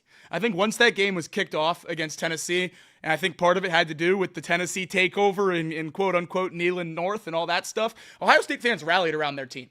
The atmosphere, we were both there. The atmosphere of that game was incredible. The fans were all the way behind the Buckeyes. The conversation about Ryan Day, Jack Sawyer, all of the senior class from the week before was over. It was done, at least for the 60 minutes of the game. Everyone was supporting that team, and I think we're going to see that move forward into the second round. And if they can beat Oregon, I think it multiplies again into the Final Four. And I think then you're really looking at Ryan Day potentially changing the entire narrative, because if he's able to win the national championship this year, and I know I was saying to opt out of the playoff and all that good stuff, and obviously that there was a little bit in jest, but I still certainly think beating Michigan is more important than winning a national championship. And this season, if you do hoist that trophy, we'll have an asterisk next to it for a long time. But you can make it feel a little bit better by winning that last game. And you have to do it if you're Ryan Day to rebuild the relationship with the fan base. I think that's the only way that by the time 2025 kicks off, he can be back to where he was this year, because he faded last year. He faded last year after the Michigan loss and the blowout loss to Missouri in the Cotton Bowl. And then what did he do? He dominated the portal and had a killer freshman class come in, locked up Jeremiah Smith, the number one player in the country, who's come and been every bit of that as a true freshman. He has a dominant transfer class with the best center in the country and the best running back in the SEC coming over, and he bolsters the defense with the best safety in the portal. If he can win a national championship, dominate the portal in the offseason, people will forget about that Michigan loss. Not forget about that Michigan loss, but change their mindset on it too. We've seen coaches lose a lot of games in this rivalry before and turn it around and be victorious. Most recently, Harbaugh. Harbaugh started out 0-7, and now he won a national championship, won his last 3, now he's in the NFL. We saw Woody Hayes lose 3 in a row in this rivalry at one point. Obviously, we know what he was able to do at Ohio State. So Ryan Day, if he's able to hoist this trophy at the end of the year, and obviously that starts with beating Oregon, I think the winner of this game is going to be, I don't know about a distant favorite, but definitely a comfortable favorite to win the national championship. And if he's able to get that job done, I think he has a lot of support next year in Columbus, even though it didn't seem like that a couple weeks ago. Yeah, Ohio State, one of the more interesting talking points throughout. Speaking of Kirk Herbstreit, what'd you think of the main event of WrestleMania being set? That is a tag team match. It's going to be Fowler and Herbstreit, not Trace, by the way. It's going to be Fowler and Herbstreit putting the belts on the line as they get set to take on the tag team duo of Stephen A. Smith and Shannon Sharp. What did you think about that? Because not only did we get the little shots fired during the broadcast, but then you got the maniac response from old Shannon Sharp, who I don't think has a lot of love in Bengals country right now. So I'm curious your thoughts on that. What did you make of that? Did you have a problem with Fowler and Herbstreit's comments at the end of the game, and your thoughts on the response from obviously Stephen A. Smith and Shannon Sharp? Yeah, I thought it was a little bit weird on the broadcast. I thought it was slightly uncalled for. I thought it was funny. I thought it was a good remark. I just think making a jab like that at a show on your own network was kind of weird to me, and obviously it rubbed Shannon Sharp the wrong way too. Look, Kirk was absolutely right, and Chris Fowler agreed with him, and he was right too. And I was part of that lunatic fringe that wanted Ryan Day fired, and Shannon Sharp obviously had the same sentiment, and Stephen A. Smith was, lining up replacements for Day in Columbus. So we'll see what happens if that progresses any further. But yeah, Shannon Sharp and Stephen A. Smith certainly didn't take kindly to that, and I probably wouldn't either. I don't know. I know they both work at ESPN, but what do you think the level of conversation is between Kirk Herbstreit, Shannon Sharp, and Stephen A. Smith on a monthly basis? How many words are those guys saying to each other? I don't imagine they're best friends or even co-workers in a traditional sense where they see each other a lot. So it probably did hit Shannon Sharp pretty weird as just, some guy broadcasting, not even as much of a co-worker. So I think his response is warranted as much as the comments made by Kirk were warranted. I think if you talk about something on a show as big as First Take, then you have the right to have your takes brought up elsewhere. And that's certainly what Kirk did. They said Ryan Day was fired. They were lining up replacements. He didn't lie. He didn't make anything up. He didn't twist words. And then he gave his take on their take. I don't really have any problem with it. I did just think it was a little weird, time and place. I don't know. But yeah, I thought it was good. And I think both sides are pretty justified here. So I saw people say, that was bad of Kirk to take a shot at First Take, and that I bet you the bosses at ESPN aren't happy. I would love to see what the rating would like. It reminded me of a WWE type of thing. That's why I was joking about the WrestleMania setup earlier, because, by the way, First Take's the most successful sports talk show in all of sports. It's not even a debate or a hot take. It's just the numbers back that up. It's the biggest sports show out there. And when Kirk did that, so many more people now could not wait to see what the response was going to be, and those college football fans flooded to First Take. I don't think that the bosses at ESPN had a problem with it whatsoever. I do, and mainly because Kirk Herbstreit didn't mention names. He said First Take. He goes, First Take wanted him fired. He didn't say Shannon Sharp. He didn't say Stephen A. Smith. And Stephen A. was Monica mad about that. Yeah. So yeah, he said use my name. And see, but that's the thing. The ego of Stephen A. Smith is don't just say the name, say mine. I want my name brought because he loves that stuff. He loves that. Stephen A. loves that stuff. I don't think that the ESPN bosses had a problem with any of this. I also, from my side, Jake, I didn't have a problem with Kirk Herbstreit saying that at all either. What's funny is that people were getting defensive of the First Take cast for shots taken at them when that's all they do is take shots at everybody. They want, from a Bengals perspective. I mean, that's all he does. Joe Burrow statistically having a legendary season, and he's dunking on Joe Burrow, right? I don't have a problem with it, but you know what I mean. Like I see it. Stephen A. Smith, Ryan Day has been way more successful at Ohio State than what we've seen in the early stages so far of primetime over at Colorado, who couldn't even get into the playoff in a bad division. When you have an NFL quarterback and a generational talent in Travis Hunter, you couldn't even make the playoff there. But all of a sudden, he needs to be the head coach at Ohio State.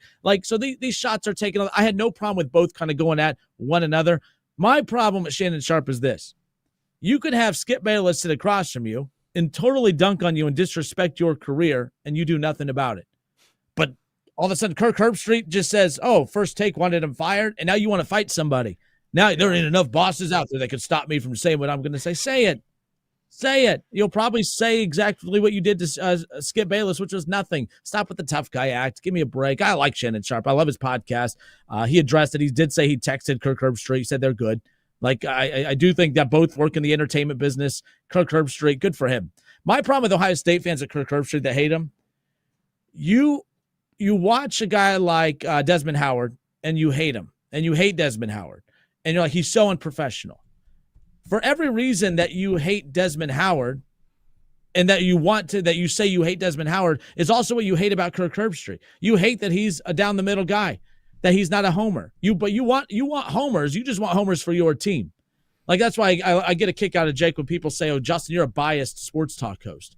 I'm like, you don't have a problem that I'm a biased sports talk host. You have a problem that I don't share your bias. Exactly. If I had your bias, it's okay.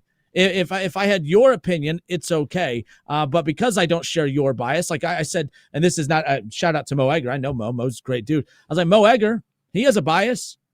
You told me I'm not allowed to have a bias in sports talk. Mo Egger has a bias. He has a bias towards the Cincinnati Bengals. But you don't mind his bias because you share his bias. So I get a kick out of when people tell you you're not allowed to have a bias in sports. Yes, you are. Michigan fans don't have a problem with Desmond Howard. Ohio State fans do. It's really not that hard to figure out. If Kirk Herbstreit was drooling over the Buckeyes the way Desmond Howard does over Michigan, you wouldn't be crying about his bias. You would be sharing his bias and OHing it up and doing all that stuff. Fans crack me up. I think Kirk Herbstreit is getting a little too beat up over all this stuff. But he's made the playoff the first round. Let's be clear here. I'm rambling a bit.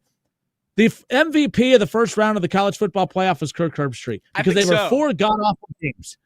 God-awful games, and nobody talked about anything. Oh, man, how about that controversial call in the third quarter? No, I can't tell you one play that happened in the third quarter of any of these games. It was all Kirk Herbstreit. Kirk Herbstreit saved the first round of the playoff because they were four bad games, and yet Kirk Herbstreit's being talked about across all these media platforms. The real MVP of the first round is Kirk Herbstreit. We'll see if he can do it again in the second round. You're absolutely right. And I think the biggest conversation of the second round now shifts to not which teams belong and will they be exposed, but how much do these buys affect these teams? I think that's the biggest thing we're going to look at now. Rest versus rust. After these conference championship games, you have Ohio State coming off a big win, playing Oregon, who's been sitting down. You have Arizona State and Boise State, who have been off for a week, playing two teams that are double-digit favorites. So we'll see how that goes. And obviously, Georgia and Notre Dame, a little bit of a nuanced situation with Georgia, not with their starting quarterback, so not exactly a one-to-one comparison there with the team we've seen already this regular season. But still, I'll be interested to see how these buys affect these teams. And I don't know if we expect, or I don't know if we can use it as a plot point if Texas and Penn State beat Boise State and Arizona State, but I probably will, since I've been a buys aren't the best thing in the world guy for the whole time here. I think if all four of these buy teams were somehow to lose, Georgia, Oregon, Boise State, and Arizona State, we're going to have a serious conversation about removing the buys as a whole, and I think that could be their route to the 16-team playoff. And that's kind of where we're getting to now. And it's crazy that we're talking about that after watching a 12-team playoff that clearly didn't have 12 teams that could play in it. But here we are. And in a 16-team playoff, you guys won't have to hear me debate about 3-loss Alabama, because 3-loss Alabama, Ole Miss, and South Carolina would all be in. So whoopee, everyone loses. Yeah, Boise's. It's funny because like all these playoff formats, like in college basketball, if you pay attention to college basketball conference tournaments, if you notice, everybody thinks that all conference tournaments are the same. There's so many different drastic ways to approach a conference tournament. And the goal of all conference tournaments in college basketball, especially mid-major, is to protect your higher seeds. Because for mid-major, for the ACC and the Big Ten, they don't care. They're going to get so many teams in the tournament, it doesn't matter. But it's all about protecting your higher seeds. You have a responsibility as a sport to reward the teams that did their work to, advance the best teams possible to have the best product. You look at conference tournaments in college basketball. All these conferences have done it. I mentioned the Horizon League, I think on last week's show, where there was like an 11-win team that made it to the conference championship game. And everyone's like, oh, that would have been a great story. I'm like, no, that conference would have been pissed if an 11-win team would have won their conference tournament. And what they did the following year was they said, hey, if you're one of the 4 last place teams, you don't actually get to even play in your conference tournament. Like, that's wild stuff. The Horizon's not the only. They did it for 1 year and stopped, but like so many other conferences have done similar things. Like some will only take, the top half. That's not a regular thing, but I've seen it done before. But the job and the purpose of that is to protect your higher seeds, to make sure from a business perspective that you get the best teams out there. And the college football playoff has a responsibility to do that as well. Having Boise with the bye, and a top, team, out there, having Oregon have to play Ohio State. The playoff has done a horrible job of taking care of their higher seeds. And I think there'll be some drastic changes. I don't think more teams will be added, but I don't think this first round bye thing is going to be a part of this moving forward. And I think if you ask, and Jake, what do you think? If you ask Oregon, don't you think Oregon would have loved to host a first round game? I think if you ask any of those teams that have a bye, Boise State, they'll never host a playoff game. But my God, you're not good enough to host a playoff game, but you're good enough to get a first round bye. I'm sure they would have rather hosted a playoff game when it's all said and done. So I'm curious to see what changes they make, but the playoff has to do a better job protecting the higher seeds. Boise will be interesting to see what happens with them.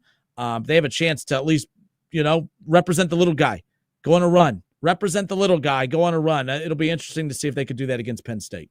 Yeah, no, that would certainly be fun. I think if you told Oregon how this was going to shake out before the Big Ten championship, they would have lost the game.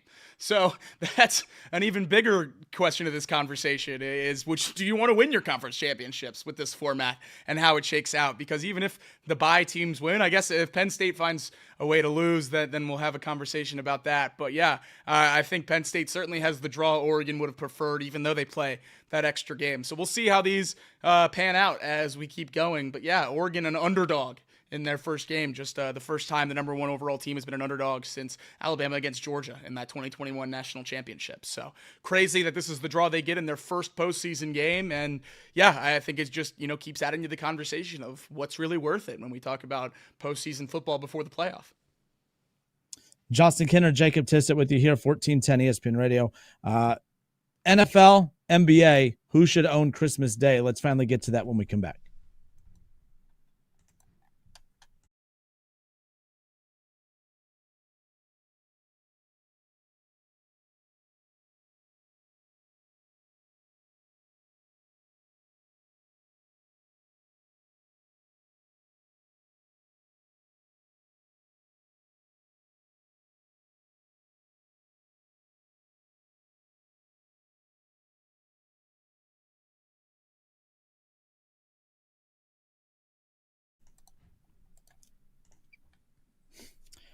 We discussed last, the idea of the NFL playing on Christmas Day on Netflix. Before we get to the NFL versus NBA debate of whose day it actually is, let's talk about Netflix. The last time Netflix was put on a big stage to host a live sporting event, it went about as wrong and horrible as you could possibly imagine. Like, I don't think it could have been any worse on how they handled the Mike Tyson and Jake Paul fight, a month or 2 months ago. It seems like forever ago, whenever it was. But like that could not have gone any worse. And I was really curious to see how this NFL thing was going to shake out. And I actually think it looked good. It didn't look forced. I think that they have a future. I think all of this was a testing ground for the next TV rights deal. And I think Netflix, just for the couple games they carried yesterday, I think they knocked it out of the park. I thought the little robes of the post game is kind of cheesy, and the game ball, the Netflix game ball, it's cheesy, but like good for them overall. It would have been cheesier if the product was bad. I thought the camera angles, it looked crisp. I kudos to Netflix. Everyone wants to complain about everything nowadays. I don't think there's anything to complain about. If you don't like that it was on Netflix, okay, fine. But overall, if you just had to judge the product on the quality of it, I think it was one of the better ones out there. I think they nailed it. Good for Netflix. If they're going to be carrying NFL games moving forward or in the future, I don't think it's a problem. I don't think it's a problem at all. I think they did a good job. Yeah, I think we're going to see NFL go to maybe streaming exclusively relatively soon. I mean, we've already seen Sunday Ticket be YouTube TV. We've seen a playoff game on Peacock. They've used Amazon Prime for Thursday Night Football for a few years now, and now Christmas on Netflix. They're spreading you out pretty thin here with all the subscriptions you have to watch NFL football these days. And I'm not complaining about it because I already have them all, but is this possibly the thing that is the too greedy of the NFL, growing too big, flying too close to the sun? I don't know. But if there's ever anything that could kill NFL viewership and growth that we've seen over the last decade plus, maybe it is leaning into streaming this far. I'm not saying it will. It certainly won't stop me from watching it. But this is the first step the NFL is taking, making these games exclusively on streaming, that I think, well, maybe, just maybe, that this could be a killer. Maybe they're flying too close to the sun here with their growth, thinking nothing can stop us. We're the NFL. I don't know. I certainly won't stop watching. The numbers aren't out yet. I don't think anyone was deterred by Netflix yesterday. Netflix released that 1/3 of their accounts globally were tuned into the games. That's just an insane number. So, yeah, I think they're going to do fine numbers on all of the streaming platforms. And I think it's going to push the NFL to lean into them more and get more and more games on these streaming platforms, which I'll be really interested to see how that affects them long term. So when people say that, oh man, this can kill the NFL or kill sports, it can kill momentum. The only way Netflix gets the NFL or Amazon or any of these networks, like as far as like getting a full bid on these, the only way that they get those is if enough people are tuning in to justify it. So like, that's why I always push back on that when people say, oh, like that's not going to be good for the sport. The only reason I disagree with that is because they wouldn't do it if people aren't tuning in to watch. That's why it's a testing ground, Christmas Day on Netflix. It's all right. Let's see what the viewership is for, are people going to download? I mean, it's going to be, and I'm curious what they view as successful. Is it going to be new subscribers? Like how many people that didn't have Netflix before now have Netflix? I'm curious about that. Peacock was a relatively new streaming provider a few years ago. So when they started getting into live sporting stuff, the WWE Network and others, the whole purpose of that was to get people to subscribe to that platform. Netflix is one of the most popular ones out there. Is it about getting new subscribers? Is it about the total views? Is it about just advertisers? Whatever their end goal is what I'm most curious about. But at the end of the day, I think people are going to tune in and watch no matter what. Yesterday, I know my family, my brother didn't even have a Netflix account. He created a Netflix account so we can get the game up on the TV. And I think that right there, that's the whole purpose of carrying these games on these networks is, well, there's not a lot of people that have Netflix. Well, now a lot more people will have Netflix because the NFL's there. Not a lot of people had Peacock a few years ago. They were, carrying NBC reruns and live shows, but they added the WWE Network. They started carrying, college basketball, college football. Now they have so many more subscribers. That's a success because not many people had the app before. Now everybody has it because that's the only way to watch, certain games. People are going to kick and scream and complain about it. It's going to get done. I don't think it's going to be a blip at all. I think it's going to be successful. The wild thing is this. My best friend, they have a 3 and a 2-year-old. I visited them over the weekend for the holidays, and the 3-year-old, she gets the iPad out, and she knows how to click on Netflix. She knows how to scroll through to find her show. 3 years old. Yeah. And she knows how to navigate through that, find her show. She knows how to pause it, rewind it, fast forward it. The other one, the 3-year-old or the 2-year-old was watching something on YouTube and complained because it went to a commercial and started screaming at her grandma to come over and then fast forward through the commercial. So these little kids now are going to be so conditioned to technology and iPads and laptops, computers, and watching things on streaming devices that, I don't think they're going to be in trouble. I think it's only going to continue to grow and get bigger and bigger and bigger. By the way, I will miss, though, kind of watching. It will be weird on NFL Sundays, though, in some point in the future, not tuning into CBS or not tuning into Fox. Right. I'm going to miss the Fox game day theme. I love the CBS football theme. I love that. That is going to be wild. How long before we see a Super Bowl on one of these streaming platforms? How long do you think before that's the case? I think we see a full regular season on streaming before we see a Super Bowl on streaming. I think they'll do literally every single game on streaming, playoffs all on streaming, and then have the Super Bowl on Fox or CBS or something before they go full subscription-based viewing. I think the viewership of the Super Bowl is just so crazy high, and I don't know how ad sales work on streaming with prices and viewership and the rates for all that. I don't know. I think the Super Bowl would be the last thing to go, but certainly don't think it's a 0% chance. I would say it's about a 50% chance, maybe even higher, that we see a Super Bowl on streaming in our lifetime. Definitely higher. What am I talking about? Probably a 70% chance or so we see a Super Bowl on streaming in our lifetime. But yeah, I don't know. I think that is probably the last thing to go. I think they're all going to go pretty soon. I think people are going to complain about it very loudly for a long time, and then we'll continue to see the numbers roll out, and they won't take any hit really at all. So they'll keep doing it. And I think that's going to be the thing. If we don't see a dip in viewership, they'll keep doing it. I thought maybe last year the playoff game on Peacock was going to be that, and then the viewership slotted right in the middle, right in front of some national TV rounds and behind some others. So it really didn't affect it at all. The only thing that I think could really swing it is if the networks are willing to spend big money, and it's going to be all about money for whoever gets to broadcast these games. Those broadcasters are getting paid like crazy to do them at these networks now, and a lot of those contracts are decade plus long. And I don't know how streaming will affect that if they continue to lose games throughout the year. If you're paying a guy, $40,000 per game to broadcast or something like that, and those games go down from 10 a year to 8 a year to 6 a year, he's all of a sudden making a lot more money, and it's a little bit makes a little less sense to pay him whatever he's making. So there's a lot more than just how fans can view games that goes into where these games will be broadcasted at, and I think that's why it's going to slow it down a little bit. We'll keep seeing different stuff take a step. Like I think Christmas will probably be on Netflix for the foreseeable future. Maybe we see the kickoff game go on a streaming site or something like that. Those, special nights, special games of the regular season probably are the first things to go. I'm surprised international games haven't already been put behind some kind of paywall. I guess that's NFL Network, so they're just reaping the direct benefits from that. So no incentive to put it behind streaming. But yeah, I think most of it will go pretty quickly because the fans aren't saying that it's a big enough problem. They're saying it verbally, but they're not saying it with their pocketbooks or their eyes. They're still watching the games. They're still subscribing to these sites. And that's the only thing that could deter the NFL from doing it. LeBron James said in the postgame after the Lakers beat the Warriors last night that he loves the NFL. He goes, I love the NFL. I love the NFL. But Christmas is our day. And, of course, this is stemming from the attention that the NFL got by going to Netflix for the Netflix Christmas Day games. That's obviously not going anywhere anytime soon. In fact, last point on the Netflix thing before we dive into the LeBron comments, technically, the Beyonce halftime show where she pretends to be a country artist. Love that, by the way. We don't. But look at the amount of money they piped into that. That was a full Super Bowl halftime.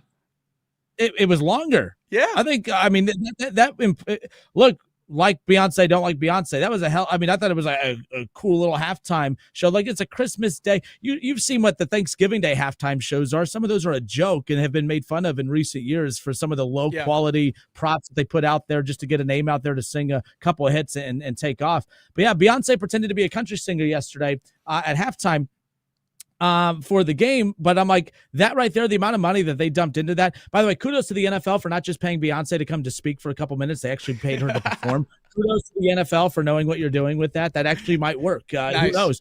But yeah, that's a sign to me that with how much money they pumped into that performance, that was like, oh yeah, we're coming for it. We wanted to see what the Super Bowl halftime show quality would look like on Netflix. I think the NFL went all out. I think they told us yesterday they're going for it. They're going to swing for the fences when it comes to this. So it was a win for them, no doubt about it. But was it a win for the NBA?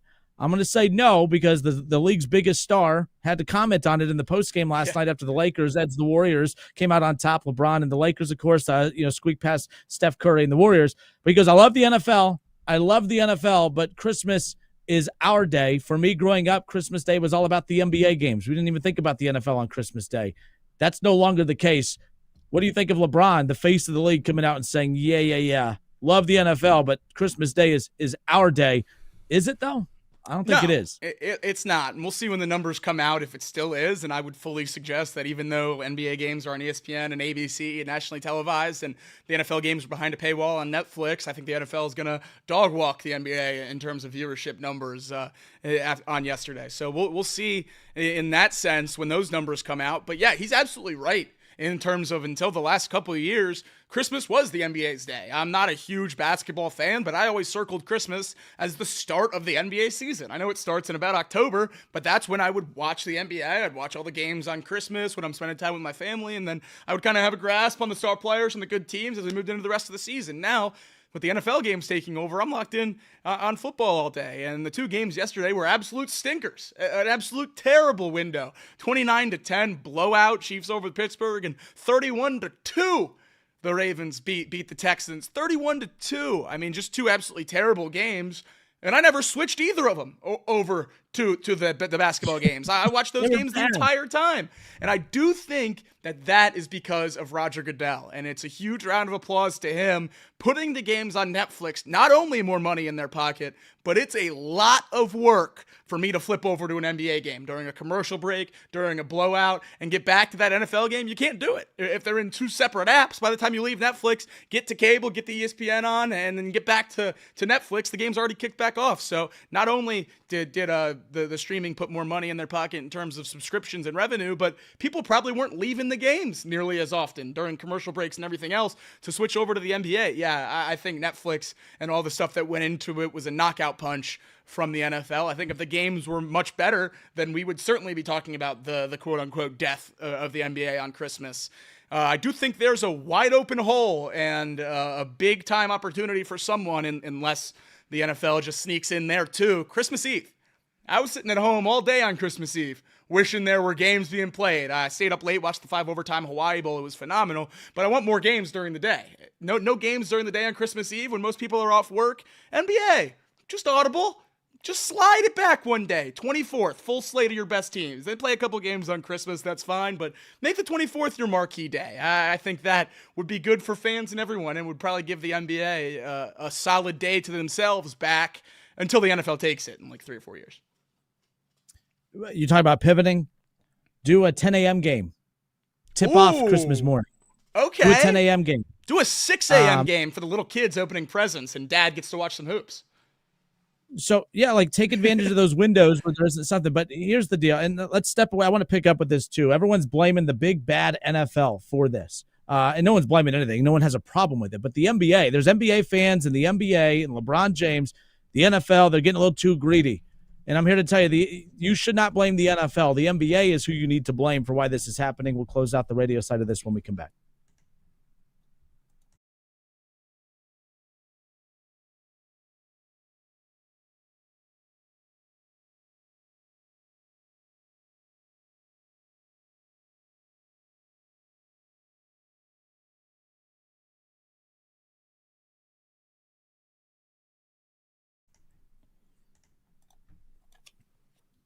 Justin Kinner, Jacob Tissett. This is Off the Bench, Chatterbox Sports on YouTube, ESPN 1410 Wing AM in Dayton. LeBron James says, hey, he loves the NFL, but Christmas Day, that belongs to the NBA. I'm not really sure. Like the NFL, you think of the NFL's on Monday night, Thursday night, now on Saturdays, Sunday. They play more than half the week. But when you think of the NFL, you think of Sundays. You think of Sundays, no matter what, no matter Monday night football, Thursday night football, the games on Saturdays now, no matter what. When you think of the NFL, you think of Sunday, NFL Sunday, even though they play more than half the week, as we said. When you think of the NBA, I think that's a weird calling card that when you think of the NBA, you think of Christmas Day. Yeah. Now, I know they don't have a Sunday that they play all their games, but the problem is the NBA getting mad at the NFL for, hey, this is our day. Is it anymore? Because here's the thing. If the NBA, I don't know if, like, Roger Goodell is so good at his job because he's not an NFL fan. He's a fan of business. He's a fan of printing money. Everything he does is what's best for business. And if the NBA, if Christmas Day was truly the NBA's day, Roger Goodell would not have touched it. Not because, oh, well, I want to give the NBA their own day. We don't want to step on their toes. No. The NBA used to garner massive, stupid numbers on Christmas Day. And just like every other day of the week in current NBA, no one's watching. No one's watching on Christmas Day anymore.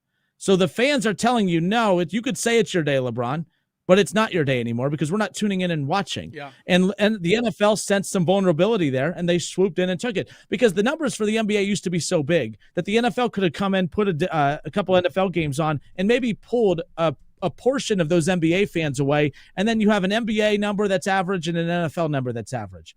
But the numbers are so down for NBA that the NFL said, no, we can go in and get a full number. We can get a full rating out of this. And that's exactly what they've done. So LeBron, don't go after Roger Goodell. Don't go after the NFL. Look at your friend Adam Silver. You want to know why Adam Silver's not a good commissioner of his league? Is because he's friends with the players. The players of the NFL hate Roger Goodell. The Major League Baseball players hate Rob Manfred. Or they hate Rob Manfred. That all the commissioners are. If you're hated by the players, that probably means you're doing a good job, because you're not working for them. You're working for the sport as a whole. You're working for the fans. Elliott hates the golden at bat rule, and I do think it's a little corny. Don't get me wrong, but I bet you the players hate that too. But Rob Manfred's going to look at the players and say, "Oh, you guys hate that? Well, I don't really care. Fans, do you hate it? Okay, you do. Okay, we probably won't do it. Oh, you kind of like it? There's a way to make money. Okay, we're going to do it. Players be damned." At the end of the day, the commissioner, to be a good commissioner, has to be disliked by the players, because they can't hang on every single word that the athletes say. And that's why Adam Silver is a bad commissioner. And I like Adam Silver. I was a big fan of David Stern. But those guys were too buddy-buddy with their players, and I think that's what's made them vulnerable. And I think that, you would think that Roger Goodell is horrible with the way you hear players talk about him. No, he's good at his job. Same thing with Rob Manfred. I know some of you guys aren't big Rob Manfred fans, but he's improved the sport over the last decade. Adam Silver has ruined the NBA, and I like Adam. Yeah. In terms of Manfred. So I look at Roger Goodell. Roger Goodell didn't do this to bully the NBA. He looked at an opportunity and said, well, the NBA, that used to be your day, but you're not maximizing it. You're not monetizing it the way you should. Don't worry, we'll come in. So don't blame Roger Goodell in the NFL, LeBron. Blame your friend Adam Silver. Blame your league. Your league, it's turned it, if I want to watch a 3-point contest, I'll watch NBA All-Star Weekend. And instead, it's NBA All-Star Weekend every single night that you watch an NBA game. I know you guys think I hate the NBA. I actually like it, but I do understand why it's plummeting. I don't blame the NFL. I blame the NBA for why the NFL has invaded Christmas Day. I think you're absolutely right. I think the biggest thing for the NBA on game day, and it's not, or on Christmas Day, and it's not the games or the quality of the games or anything along those lines. It's not even having the stars play on Christmas Day, which is something they're really, really good at, putting the stars on that day in those marquee and tie slots. But my favorite thing was always the Christmas Day jerseys. I think that was so much fun, added so much to the game. And just a few years ago, they do away with those. They put a small snowflake patch on the back of the jerseys. Big time shout out to the Boston Celtics for making it feel like Christmas, doing the red accessories, the red leg sleeves and shooting sleeves and headbands and all that good stuff to make it have more of a Christmas vibe. But look, as soon as the NBA stopped prioritizing these games because they got comfortable and sat down, the NFL saw an opportunity and slid in. And I think the NBA is going to have to make it more of a spectacle on Christmas to get those viewers back from the NFL. At this point, they've lost it, and they have to try to get it back. And I think the first step in that, though it might sound silly, though it might sound like something that doesn't matter, I think the first step of that is getting Christmas Day jerseys back. Make it fun. Make it seem like what it seemed like when it was a big deal.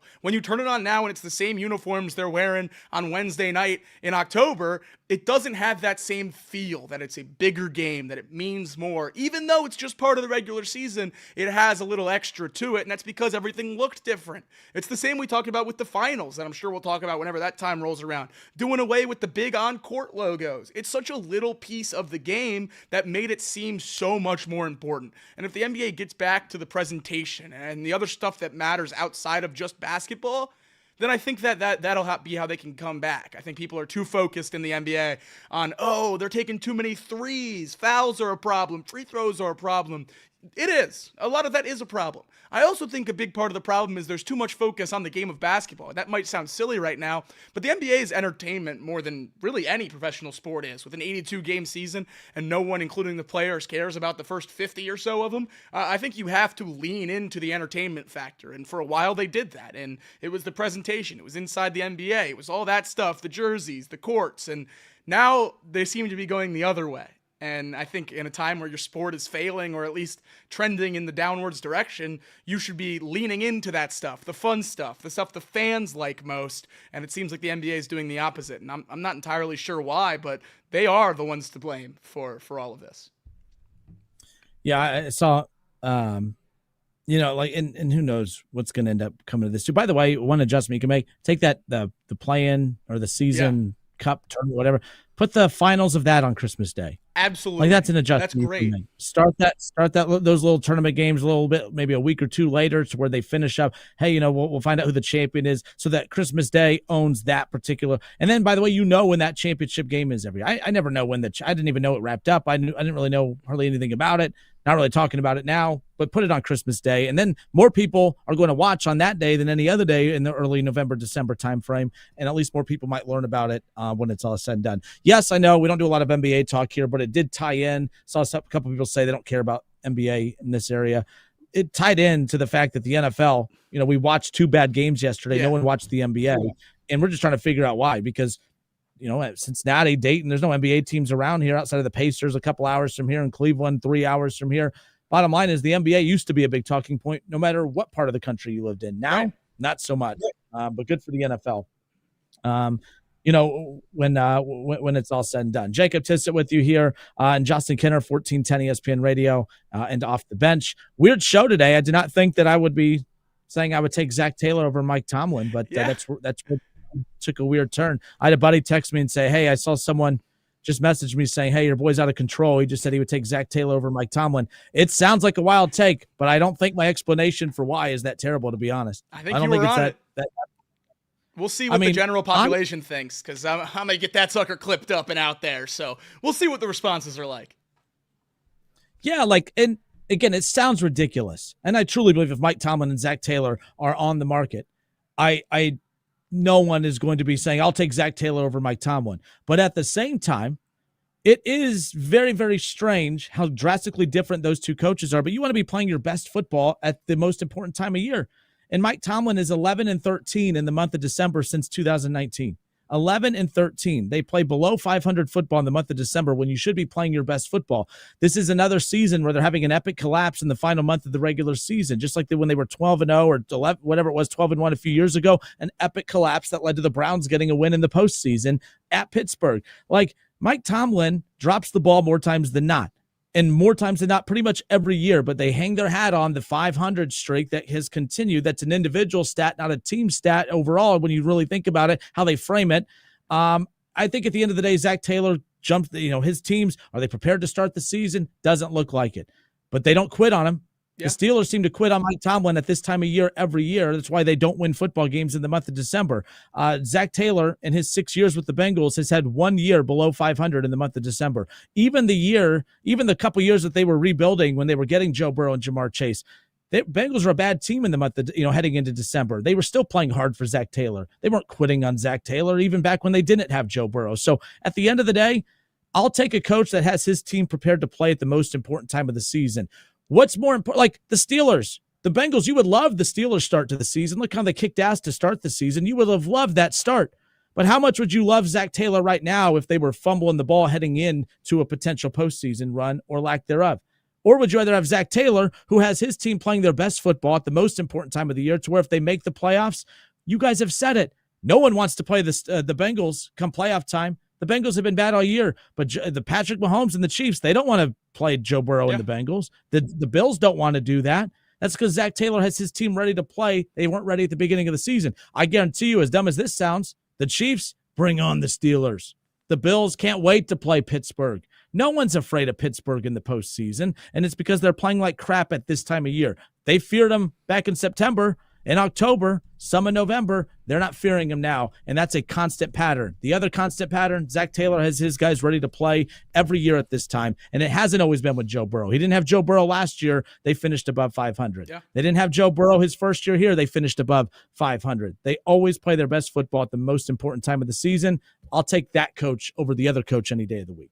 I wish the NFL would take the Kirk Herbstreit college model, because then, you'd have the Bengals over the Texans, the Steelers. They'd be comfortably in the playoffs right now, maybe even hosting a game. You might even put them as the 4 seed if you just didn't have to care about wins and losses or anything. I don't know. If we took your draft model and Kirk Herbstreit's college model and put him in the NFL, the Bengals would be picking one back-to-back years and probably be in the playoffs this year because they're more fun to watch than Houston and Pittsburgh. But obviously, neither the case in the NFL, and the Bengals probably just winning to kill their draft position. I keep looking, and we keep falling. And we knew this was going to be the case because of the quarterback matchups the last 3 weeks, but it doesn't hurt any less if the Bengals aren't able to sneak into the playoffs. If they end 9-8 and don't get into the playoffs, I think that's the worst case scenario. I'd rather end 8-9 than not get into the playoffs. But that 9th loss would have to come against Denver. I'm not going to be able to bring myself to root for us to lose to Pittsburgh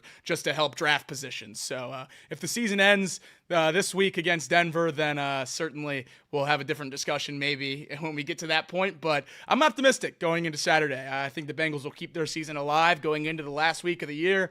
And obviously we were thinking about Super Bowl at the beginning of the year, but with the way this went to start and with the way the middle looked, getting to week 18 and still having life, still having something to root for, still having something to talk about on here that's relatively exciting, that's really big. And there were points this year where we didn't think it was going to be possible. So I'm very grateful that the season has turned out to what it was. And we have 2 playoff games in Cincinnati, or one in Cincinnati, one in Pittsburgh, but 2 playoff games for the Bengals. And I know they're not actually in the playoffs, but we get to watch Joe Burrow play must-win football in late December and early January. And that's pretty fun for everyone in this city, regardless of what the record is.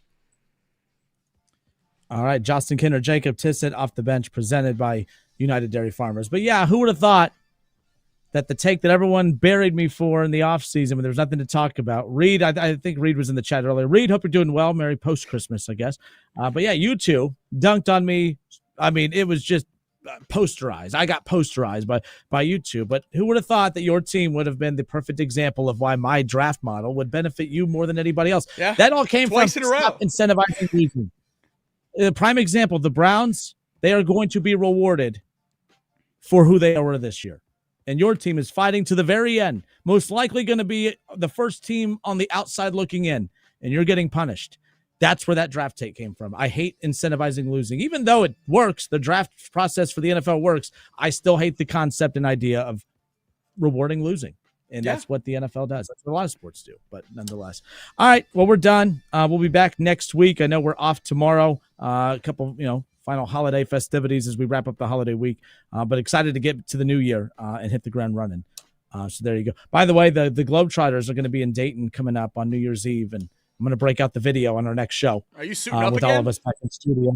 Oh, I'm not suiting up again. I think they saw it once and said, Kinner, more power to you. Thank you for your service. What can I do to get you to suit up for the Generals? I mean, I have no desire in watching you play for the Globetrotters. I want you on the Generals. I have a Globetrotter jersey and everything. They sent it in the mail. I got to wear it, got to play. I was 2 for 3. A little pump fake, got a guy in the air, stepped in, buried it. It was nice. Got a nice little lay-in, a little reverse layup. It was a good day at the office. That was the last basketball game I ever played in.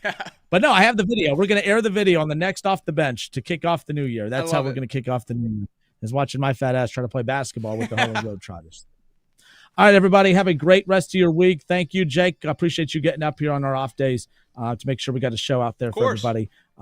But I hope everyone had a great Christmas and enjoys the rest of your week. And until next week, this has been Off the Bench, presented by United Dairy Farmers.